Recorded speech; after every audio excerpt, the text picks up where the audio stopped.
Mtakishaanza kuinuka kwa na hela kwenye maombi, kimwambia njoo kwenye maombi, hataki kuja. Anasema hata nisipoenda sitaenda kutoa. Unasikia? Hata nisipoenda niche. Kwani wameenda michango mzee wa kanisa? Kuna michango gani kanisani? Dana na dunda. Kuna mchango huu na mchango ataenda. Kwanza nikitoa tu watasema mimi natoa sana. Kwa hiyo hata mchungaji hawezi kunifokea. Yaani hilo jambo sahau. Hapa najenga msingi. Haleluya. Usije ukajidanganya ukawa mtenda dhambi au mtenda mabaya ya kwamba hautakemewa. Madhabahu isiyokemea watu waache mabaya, huyo mchungaji na washirika wake ni jehanamu ya moto. Biblia inasema mchungaji asiyemwambia mshirika dhambi yake na kurekebisha makosa yake, huyo ni jehanamu ya moto na mshirika wake. Mimi hapo nimekwepa mapema. Sitaki niingie jehanamu kwa ajili ya mshirika. Mshirika akikataa kwenda mbinguni, akatae yeye mwenyewe. Aende mwenyewe mbinguni, aende mwenyewe jehanamu ya moto. Mimi niende mbinguni. Kila mtu alinde moyo wake. Haleluya. Linda sana moyo wako kuliko vyote ulindavyo, maana ndiko zitokazo chemchemi za uzima. Haleluya. Kwa lazima uelewe, usije ukafanya mambo ya dhambi au mambo ambayo hampendezi Mungu. Alafu kasema kwa sababu mimi nina hela, basi hizi hela zitakusaidia. Wako watu wanapumulia mipira hospitali wewe na wana pesa, lakini hizo pesa hazijawasaidia chochote. Lakini wakimwita Yesu anaponya bure.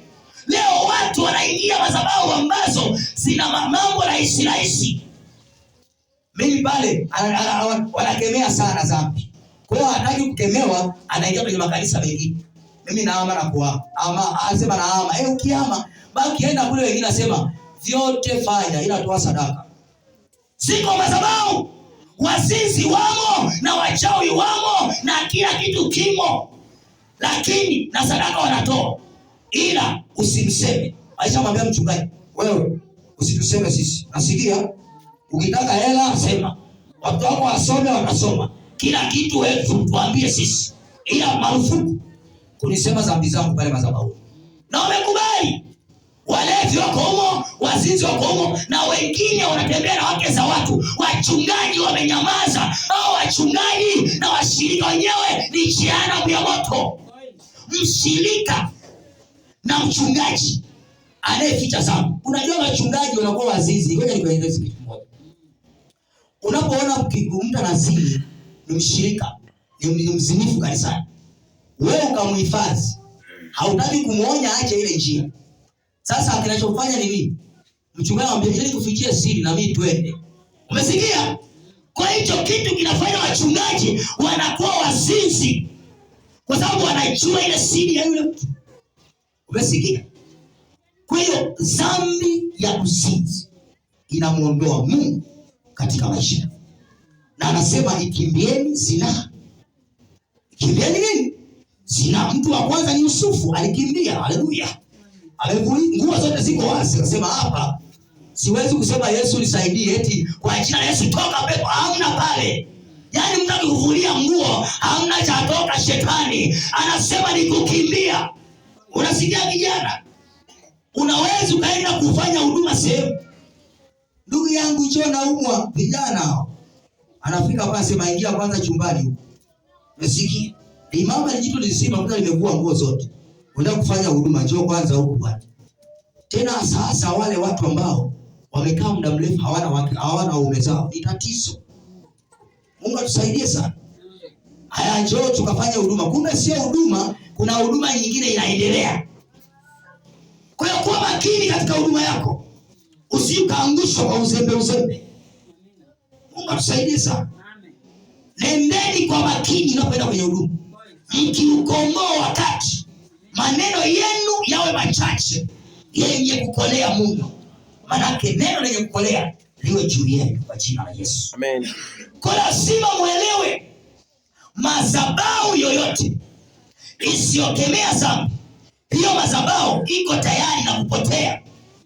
Maana imekuwa ni madhabahu ya kupokea sadaka tu, haitaki kupeleka watu mbinguni. Wachungaji, waambieni washirika wenu ukweli, wapate kupona. Amen. Sadaka hazina chochote, wanawatajirisha miili yenu tu, lakini wao wanaenda kuzimu.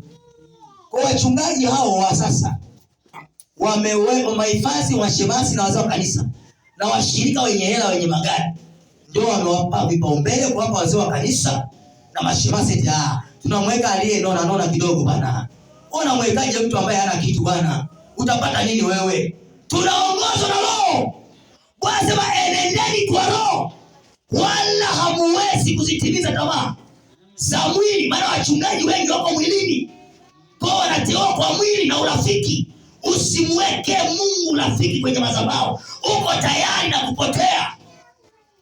Dunia isikie ya kwamba leo tusiweke viongozi eti kwa sababu ya urafiki.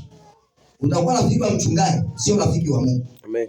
Daima kaitwa rafiki wa Mungu kwa matendo na imani.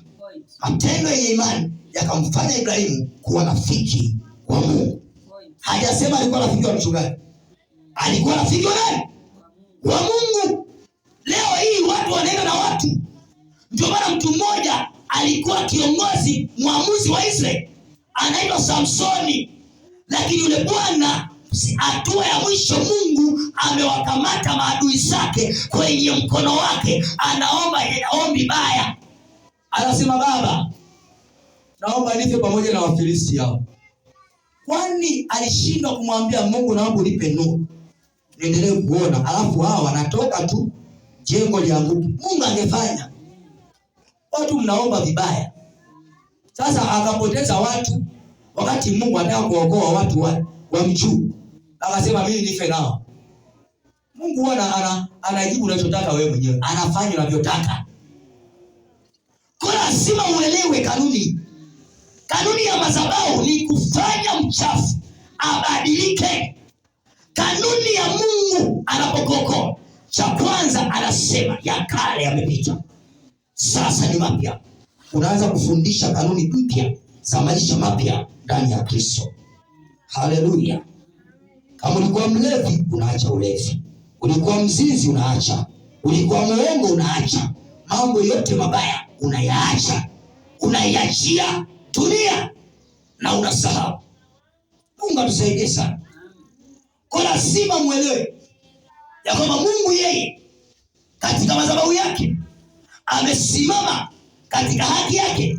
Kitabu cha Ufunuo sura 16 ule mstari wa 7, tukaangalia hiyo madhabahu inaonena kwa jina la Bwana. Madhabahu inaosema kwa jina la Mungu lazima isimame na mambo matatu. Tukaangalia mambo matatu. 16 Ufunuo mstari wa 7, nikasikia hiyo madhabahu ikisema, naam Bwana Mungu Mwenyezi, ni za kweli na za haki hukumu zako. Umesikia?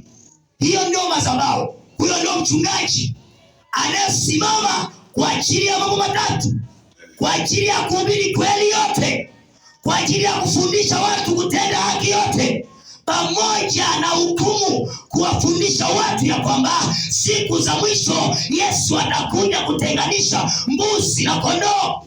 Kwa lazima watu wajiandae, au watahadharishe watu katika safari yao, waache mabaya. Haleluya.